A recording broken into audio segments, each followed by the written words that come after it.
ನಮಃ.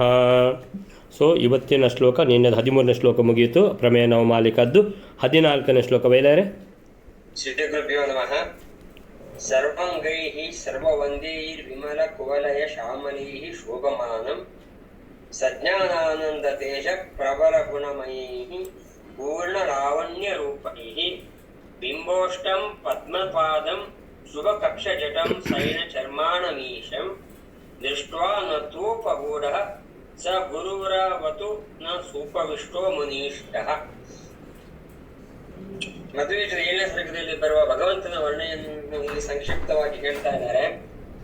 ಆ ಭಗವಂತನು ಎಲ್ಲರೂ ಮಣಿವ ದಿವ್ಯ ರೂಪನಂತೆ, ಕುವಲಯ ಕುಸುಮದಂತೆ ಚರುವಾದ ನೀರಮಯವನು, ಜ್ಞಾನ ಆನಂದ ತೇಜಸ್ಸು ಮುಂತಾದ ಶುಭ ಗುಣಗಳೇ ಮೈದಾಳಿ ಬಂದವನು, ಸೌಂದರ್ಯದ ಸೀಮೆಯನ್ನು ಸೂರ್ಯಗೊಂಡವನು, ತೊಂಡೆ ತುಟಿಯವನು, ತಾವರೆಯಂತೆ ಚರು ಚರಣಗಳವನು, ಬೆಳಗುವ ಕೆಂಜಡೆ ಹೊತ್ತವನು, ಜಿಂಕೆಯ ತೊಗಲನ್ನು ತೊಟ್ಟವನು. ಇಂಥ ಸ್ವಾಮಿಯಾದ ವ್ಯಾಸರೂಪಿಯ ಭಗವಂತನನ್ನು ಕಂಡು ಕಾಲಿಗೆರಗಿ ಅವನಿಂದ ಆಲಿಂಗನದ ಅನುಗ್ರಹ ಪಡೆದರು ಮಧ್ವಾಚಾರ್ಯರು. ಭಗವಂತನ ಅನುಮತಿ ಪಡೆದು ಪಕ್ಕದ ಆಸನದಲ್ಲಿ ಕುಳಿತರು. ಆಶ್ರಮದ ಮುನಿಗಳಿಂದ ಸತ್ಕಾರಗೊಂಡರು. ಅಂತ ಗುರು ಮಧ್ವಮುನಿ ನಮ್ಮನ್ನು ಕಾಪಾಡಲಿ. ಸರ್ವಾಂಗೈಃ ಸರ್ವವಂದ್ಯೈಃ ವಿಮಲ ಕುವಲಯ ಶ್ಯಾಮಲೈಃ ಶೋಭಮಾನಂ ಸಜ್ಞಾನಾನಂದ ತೇಜಃ ಪ್ರವರ ಗುಣಮಯೈಃ ಪೂರ್ಣಲಾವಣ್ಯ ರೂಪೈಃ ಬಿಂಬೋಷ್ಟಂ ಪದ್ಮಪಾದಂ ಶುಭ ಕಪಿಶ ಜಟಂ ಶೈಣಚರ್ಮಾಣಮೀಶಂ ದೃಷ್ಟ್ವಾ ನತ್ವೋಪಗೂಢಃ ಸ ಗುರುರವತು ನಃ ಸೂಪವಿಷ್ಟೋ ಮುನೀಷ್ಟಃ. ಒಂದೇನು ಪಾಡ್ದೇನ ಗ್ರೂಪ್ಡು ನಿಂಗಳಿಗೆ ಮಂತ್ರಗಳ ಉಂಡ ಶ್ಲೋಕ ಸಿಕ್ಕೊಂತುಂಡ ಪಾಡ್ದಿರೇನ ಇನ್ನು ಪಾಡ್ದಿರೇನೇನು ಮళ్ళీ ನಿನ್ನ ಮೊಬೈಲ್ ಮಸಾಲ ಮೊಬೈಲ್ ಮಸಾಲ ಏನು ಪಾಡ್ಗ 1 ನಿಮಿಷ ಉಂಟು. ಸರ್ವಾಂಗೈಃ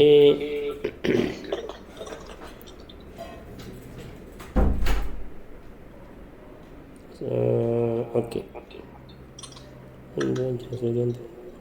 ಓಕೆ ರೈಟ್ ಅನಾಥ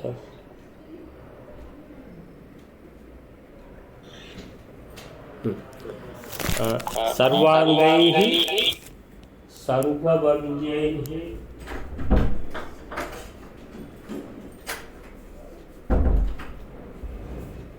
ಸರ್ವವಂದ್ಯೈಃ ವಿಮಲಕುವಲಯ ಶ್ಯಾಮಲೈ ಶೋಭಮಾನಂ ಸರ್ವಾಂಗೈಃ ಸರ್ವ ಅವಯವೈಃ ಎಲ್ಲ ಅವಯವಗಳಿಂದ ಕೂಡಿದ ಸರ್ವವಂದ್ಯೈಃ ಅಂತೇಳಿದರೆ ಸರ್ವರಿಂದಲೂ ಅಲ್ಲಿ ಆಶ್ರಮದಲ್ಲಿರುವಂತಹ ಎಲ್ಲ ಋಷಿಮುನಿಗಳಿಂದಲೂ ವಂದ್ಯರಾಗಿರುವ ವಿಮಲ ಕುವಲ ಶ್ಯಾಮಲೈ ಶೋಭಮಾನಂ ಯಾರ ಬಗ್ಗೆ ಹೇಳ್ತಾ ಇದ್ದಾರೆ? ವೇದವ್ಯಾಸರ ಬಗ್ಗೆ ಹೇಳ್ತಾ ಇದ್ದಾರೆ.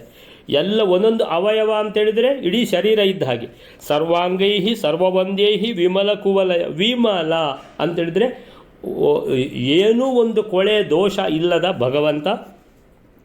ಕುವಲಯ ಶ್ಯಾಮಲೈಹಿ ಉತ್ಪಲ. ಉತ್ಪಲ ಯಾವುದು? ನೀಲವರ್ಣದ ಉತ್ಪಲ. ಶ್ಯಾಮಲ ಅಂದರೆ ನೀಲವರ್ಣನೆ. ಆ ನೀಲವರ್ಣದಿಂದ ಶೋಭಮಾನರಾಗಿದ್ದಾರೆ ಯಾರು? ವೇದವ್ಯಾಸರು.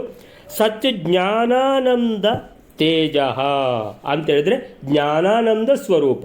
ಭಗವಂತನ ಶರೀರ ಅನ್ನುವಂಥದ್ದು ಪ್ರಾಕೃತ ಶರೀರ ಅಲ್ಲ, ಜ್ಞಾನಾನಂದ ಗುಣಗಳೇ ಶರೀರವಾಗಿರುವಂತಹ ಭಗವಂತ.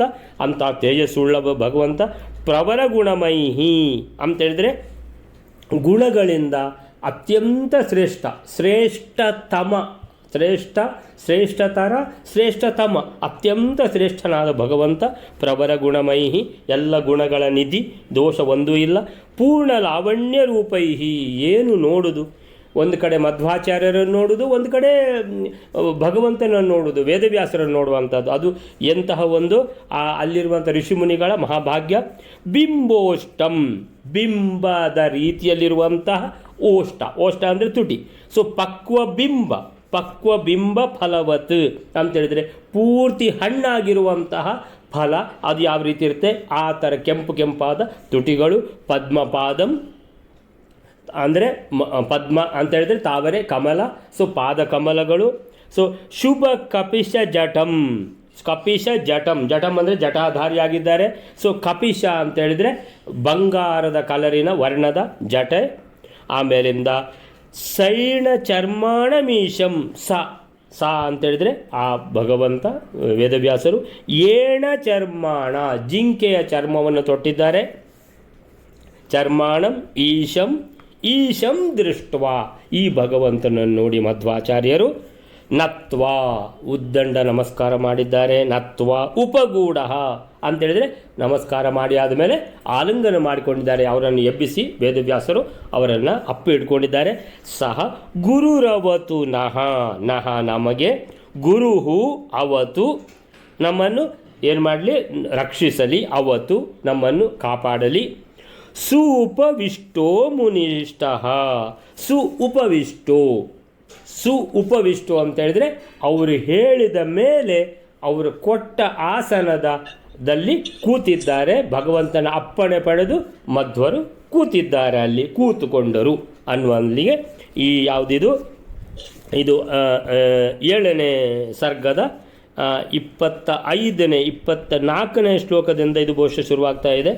ಸೊ 7ನೇ ಸರ್ಗದ 24ನೇ ಶ್ಲೋಕ 27ನೇ ಸರ್ಗ ಹೌದಾ, ಇದು ಷಷ್ಠ ಇದಲ್ಲ. ಸೊ 7ನೇ ಸರ್ಗದ 24ನೇ ಶ್ಲೋಕ ಸಪ್ತಮದ 24ನೇ ಶ್ಲೋಕ. ಸೊ ಏನು ಹೇಳ್ತದೆ? ಅಗಣಯ್ಯ ಗುಣೈ ಸುಪೂರಿತಂ ಪರಿಪೂರ್ಣ ಅಗಣಿತಾತ್ಮ ಸದ್ಗುಣೈ. ಏನು ಕೇಳುವುದು, ಗುಣಗಳ ಸಾಗರ ಈ ಭಗವಂತ. ಇದಂ ಅಸ್ತ ಸಮಸ್ತ ದೋಷಣಂ, ಒಂದು ದೋಷ ಇಲ್ಲ. ಚಿದಾನಂದಮಯಂ ಹಿ ಕೇವಲಂ, ಚಿದಾನಂದಮಯ, ಚಿತ್ ಆನಂದಮಯ, ಜ್ಞಾನ ಆನಂದ ಗುಣಗಳೇ ಆಕಾರವಾಗಿ ಇರುವಂತಹ ಭಗವಂತ, ರೂಪವಾಗಿರುವಂತಹ ಭಗವಂತ. ಸೊ ಈ ಭಗವಂತ ಕಮಲಾಸನಾಲಿಲೈ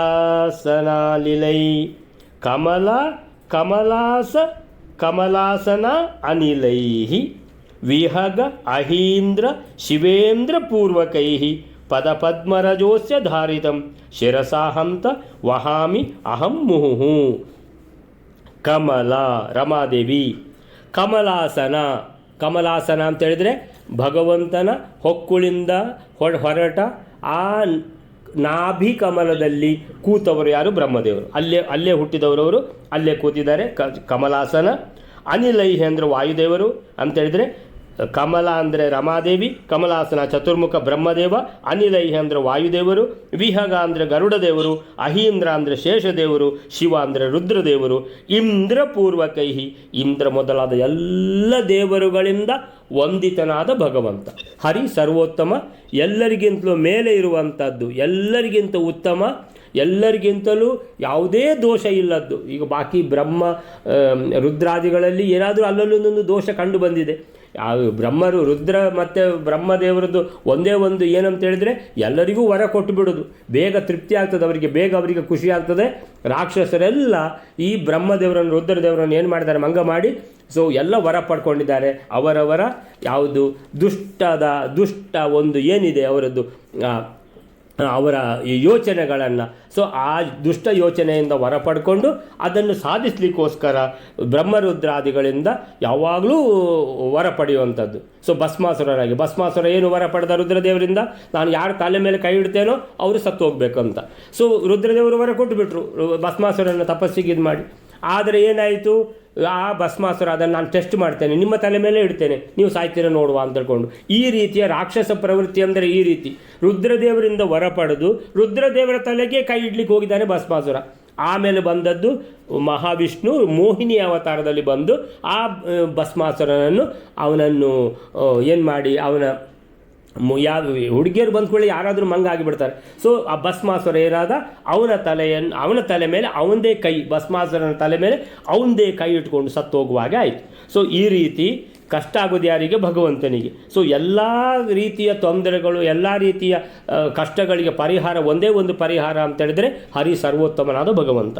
ಸೊ ಆ ರೀತಿ ಇವರೆಲ್ಲರಿಂದ ಸ್ತುತಿಸಲ್ಪಡುವಂತಹ ಪದಪದ್ಮರಜೋಸ್ಯ ಧಾರಿತಂ ಅಂತೇಳಿದರೆ ಈ ಭಗವಂತನ ಪಾದದ ಧೂಳಿಯನ್ನು ತಮ್ಮ ತಲೆ ಮೇಲೆ ಎಲ್ಲ ಧರಿಸಿರುವಂತಹ ಈ ಎಲ್ಲ ದೇವರುಗಳು ಅಂತೇಳಿದರೆ ಭಗವಂತನ ಸಹಚರರು ಇವರೆಲ್ಲ. ಶಿರಸಾ ಹಂತ ವಹಾಮಿ ಅಹಂ ಮುಹುಹು. ಸೊ ಮಧ್ವಾಚಾರ್ಯ ಯೋಚನೆ ಮಾಡ್ತಾರೆ, ಈ ಭಗವಂತ ಇಲ್ಲಿ ನನ್ನ ಕಣ್ಣ ಮುಂದೆ ಇದ್ದಾರೆ, ಯಾರು? ವೇದವ್ಯಾಸದೇವರು. ಅವರ ಪಾದ ಧೂಳಿಯನ್ನು ನನ್ನ ತಲೆ ಮೇಲೆ ನಾನು ಯಾಕೆ ಹಾಕಿಕೊಳ್ಳಬಾರದು ಅಂತ ಯೋಚನೆ ಮಾಡ್ತಾ ಇದ್ದಾರೆ. ಪ್ರಣಮಾಮಿ ಪದದ್ವಯಂ ವಿಭೋರ್ ಧ್ವಜ ವಜ್ರಾಂಕುಶ ಪದ್ಮಚಿನ್ನವತ್. ಇಲ್ಲಿ ಆಯಿತು ಯಾವುದು? ಸರ್ವವಂದೇಹಿ ಆಗಿ ಹೋಯಿತು. ಸರ್ವವಂದೇಹಿ ಅಂದರೆ ರಮಾದೇವಿಯಿಂದ ಹಿಡಿದು ಎಲ್ಲ ದೇವರುಗಳಿಂದ ವಂದಿಸಲ್ಪಡುವಂತಹ ಭಗವಂತ ಸರ್ವವಂದೇಹಿ. ವಿಮಲ ಕುವಲಯ ಶ್ಯಾಮಲೈಹಿ ಶೋಭಮಾನಂ ಅನ್ನುವಂಥದ್ದು ಭಗವಂತನ ಬಣ್ಣದ ಬಗ್ಗೆ. ಇಲ್ಲಿ ಭಗವಂತನ ಪಾದ ತಲಗಳನ್ನು ವರ್ಣಿಸ್ತಾರೆ 26ರಲ್ಲಿ. ಪ್ರಣಮಾಮಿ ಪದದ್ವಯಂ. ಸೊ ಭಗವಂತನ ಪಾದ ಕಮಲಕ್ಕೆ ಪ್ರಣಮಾಮಿ, ನಮಸ್ಕಾರ ಮಾಡ್ತಾ ಇದ್ದೇನೆ. ವಿಭೋಹೋ ಧ್ವಜ ವಜ್ರಾಂಕುಶ ಪದ್ಮ ಚಿನ್ನವತ್. ಆ ಪಾದದಲ್ಲಿ ಯಾವುದೆಲ್ಲ ಚಿಹ್ನೆಗಳುಂಟು, ಧ್ವಜ, ವಜ್ರ, ಅಂಕುಶ, ಪದ್ಮ, ಈ ಎಲ್ಲ ಚಿಹ್ನೆಗಳು ಅಲ್ಲಿ ಕಾಣ್ತಾ ಇವೆ. ನಿಜ ಮಾನಸ ರಾಗಪೀಡನಾಥ್ ಅರುಣೀಭೂತಂ ಇವ ಅರುಣಂ ಸ್ವಯಂ. ಭಗವಂತನ ಪಾದ ಅಂತೇಳಿದರೆ ಕೆಂಪಾಗಿದೆ. ಯಾಕೆ ಕೆಂಪಾಗಿದೆ ಹೇಳ್ತಾರೆ ನಾರಾಯಣ ಪಂಡಿತಾಚಾರ್ಯರು. ನಿಜ ಮಾನಸ ರಾಗಪೀಡನಾಥ್ ಅಂತೇಳಿದರೆ ನಮ್ಮಲ್ಲಿರುವಂತಹ ರಾಗದ್ವೇಷಗಳು ಇದು ಹೋಗುವುದೇ ಇಲ್ಲ. ಕಾಮಕ್ರೋಧಗಳು ಎಷ್ಟು ನಾವು ಭಗವಂತನ ಭಕ್ತಿ ಅಂದರೆ ಆ ಭಕ್ತಿಗೆ ಏನಂತೇಳಿದರೆ ಅಷ್ಟು ಆ ದೃಢತೆ ಇಲ್ಲ. ಆದ್ದರಿಂದ ಈ ರಾಗದ್ವೇಷಗಳು ಹೋಗುವುದಿಲ್ಲ. ಸೊ ಭಗವಂತ ಮತ್ತೆ ನಾವು ಹೋಗುವುದಿಲ್ಲ ಅಂತೇಳಿ ಮತ್ತೆ ಯಾರಿಗೆ ಮೊರೆ ಇಡೋದು? ಭಗವಂತನಿಗೆ ಮೊರೆ ಇಡೋದು. ಆ ಭಗವಂತ ಇನ್ನೇನು ಮಾಡೋದು? ಭಗವಂತ ಬಿಟ್ಟರೆ ಈ ರಾಗದ್ವೇಷವನ್ನು ದೂರ ಮಾಡಲಿಕ್ಕೆ ಇನ್ನು ಯಾರಿಂದಲೂ ಆಗೋದಿಲ್ಲ. ಸೊ ಹಾಗಿರುವಾಗ ಭಗವಂತ ಏನು ಮಾಡ್ತಾನೆ, ಯಾವ ಭಕ್ತರು ಭಕ್ತಿಯಿಂದ ಏನು ಪ್ರಾರ್ಥನೆ ಮಾಡಿದಾರೋ ಆ ಭಕ್ತರ ರಾಗದ್ವೇಷಗಳನ್ನು ತುಳಿದು ನಿವಾರಿಸಿ ಪಾದ ಕೆಂಪಾಗಿ ಹೋಗಿದೆ. ನಿಜ ಮಾನಸ ರಾಗ ಪೀಡನಾಥ್. ಈ ರಾಗ ದ್ವೇಷಗಳು, ಈ ಕಾಮ ಕ್ರೋಧಗಳು ನಮಗೆ ಒಂದು ಪೀಡೆ ಇದ್ದಾಗೆ. ಆ ಪೀಡೆಯನ್ನು ತುಳಿದು ಭಗವಂತ ಅರುಣೀಭೂತಂ, ಆ ಭಗವಂತನ ಪಾದಕಮಲ ಕೆಂಪಾಗಿ ಹೋಗಿದೆ ಅಂತಾರೆ. ಆಮೇಲಿಂದ ಪಾದಗಳ ಉಗುರುಗಳನ್ನು ವರ್ಣಿಸ್ತಾರೆ 27ರಲ್ಲಿ. ನಾನು ಕೇವಲಂ ಏವ ವೈಷ್ಣವಂ ಶ್ರಿತವಂತಹ ಪದಂ ಆತ್ಮರೋಚಿಷ ತಮಸೋಪ್ಯುಭಯಸ್ಯ ನಾಶಕಾಃ ವಿಜಯಂತೆ ನಖರ ನವಂ ರವಿಂ. ಸೊ ಭಗವಂತನ ನಖರ ಪಾದದ ಉಗುರುಗಳು ಯಾವ ರೀತಿ ಹೊಳಿತಾ ಇವೆ ಅಂತೇಳಿದರೆ ನವಂ ರವಿಂ, ಈಗ ತಾನೇ ಉದಿಸಿದ ಸೂರ್ಯನಾಗೆ ಹೊಳೆಯುತ್ತಾ ಇವೆ ಭಗವಂತನ ಪಾದದ ಉಗುರುಗಳು. ನಾನು ಕೇವಲಂ ಏವ ವೈಷ್ಣವಂ ಶ್ರಿತವಂತ ಪದಂ ಆತ್ಮರೋಚಿಷ ಅಂತೇಳಿದರೆ ಭಗವಂತನ ಪಾದಕಮಲವನ್ನೇ ಆಶ್ರಯಿಸಿರುವಂತಹ ಭಕ್ತರು. ಆ ಭಕ್ತರಿಗೆ, ಆ ಸಜ್ಜನರಿಗೆ ಏನು ಮಾಡ್ತಾ ಇದ್ದಾನೆ ಭಗವಂತ? ತಮಸಃ ಅಪಿ ಉಭಯಸ್ಯ ನಾಶಕಾಃ ಅಂತೇಳಿದರೆ ಆ ಉಗುರುಗಳು, ಹೊಳೆಯುತ್ತಿರುವಂಥ ಉಗುರುಗಳನ್ನು ಭಕ್ತರಿಗೆ ತೋರಿಸಿ ಆ ಭಕ್ತರ ಹೃದಯದಲ್ಲಿರುವಂಥ ಕತ್ತಲು, ಎಂಥ ಕತ್ತಲು ಇದು? ಅಜ್ಞಾನದ ಕತ್ತಲನ್ನು ಏನು ಮಾಡ್ತಾ ಇದ್ದಾನೆ ಭಗವಂತ? ಪರಿಹರಿಸ್ತಾ ಇದ್ದಾನೆ. ಸೊ ಅಲ್ಲಿಂದ 28ನೇ ಶ್ಲೋಕ. ಸುಕುಮಾರ ತಲಾಂಗುಲಿ ಮತೋಹೋ ಪದಯೋರಸ್ಯ ನಿಗೂಢಗುಲ್ಪಯೋ ಉಪಮಾನಂ ಅಹೋ ನ ದೃಶ್ಯತೆ ಕವಿವರ್ಯೈ ಇತರೇತರಂ ವಿನಾ. ಸೊ ಪುನಃ ಪಾದಗಳನ್ನು ವರ್ಣಿಸ್ತಾರೆ. ಸುಕುಮಾರ ತಲಾಂಗುಲಿ ಮತೋ ಅಂತೇಳಿದರೆ, ಸುಕುಮಾರ ಅಂತೇಳಿದರೆ ತುಂಬ ಚಂದ ಮನೋಹರವಾದ, ತಲಾ ಅಂಗುಲಿ ಮತೋ ಆ ಬೆರಳುಗಳ, ಪದಯೋಹೋ ಬೆರಳುಗಳು, ಪಾದದ ಬೆರಳುಗಳು, ಪಾದ ನಿಗೂಢ ಗುಲ್ಫಯೋಹೋ ಆ ಕಾಲಿನ ಗಿಣ್ಣುಗಳು, ಹರಡಿಗಳು. ಸೊ ಇದು ಎಷ್ಟು ಒಂದು ಮನೋಹರ, ಎಷ್ಟು ಚೆಂದ ಅಂತ ಹೇಳಿದರೆ ಉಪಮಾನ ಅಹೋ ನ ದೃಶ್ಯತೆ ಅಂದರೆ ಯಾವುದಕ್ಕೂ ಹೋಲಿಸಲಿಕ್ಕೆ ಸಾಧ್ಯ ಇಲ್ಲ ಈ ಭಗವಂತನ ಪಾದಗಳನ್ನು, ಪಾದದ ಬೆರಳುಗಳನ್ನು, ಪಾದದಲ್ಲಿರುವಂಥ ಗುಲ್ಫಯೋಹೋ ಅಂತ ಹೇಳಿದರೆ ಆ ಹರಡಿಗಳು ಅಥವಾ ಕಾಲಿನ ಗಿಣ್ಣುಗಳನ್ನು, ಇದಕ್ಕೆ ಉಪಮಾನವೇ ಇಲ್ಲ.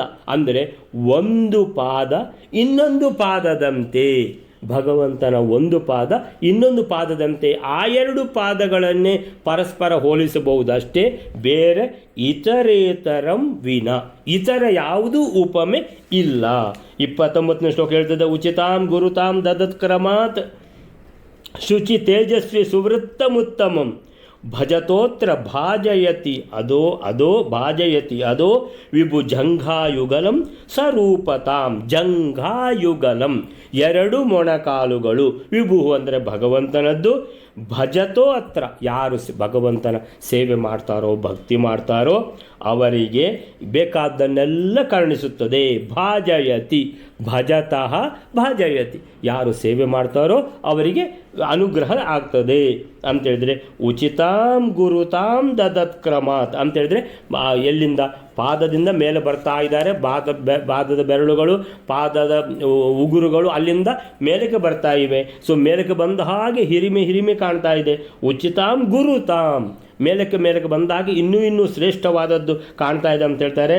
ಕ್ರಮವಾಗಿ ದದತ್ ಕ್ರಮಾತ್, ಕ್ರಮವಾಗಿ ಮೇಲಕ್ಕೆ ಏರುತ್ತಾ ಶುಚಿ ತೇಜಸ್ವಿ ಸುವೃತ್ತಮುತ್ತಮಂ, ಶುಚಿಯಾದ ಮಹಾವರ್ಚಸ್ಸಿರುವಂತಹ ವೃತ್ತಾಕಾರದ ದುಂಡಾಕಾರ ಆಗಿರುವಂತಹ ಮೊಣಕಾಲುಗಳು ಅಂತ ಹೇಳ್ತಾರೆ. ಸೊ ಈ ಮೊಣಕಾಲುಗಳು ನಿಮಗೆ ಬೇಕಾದ್ದನ್ನೆಲ್ಲ ಭಾಜಯತಿ, ಅದು ನಿಮಗೆ ಬೇಕಾದ್ದನ್ನೆಲ್ಲ ಏನು ಕೊಡ್ತದೆ.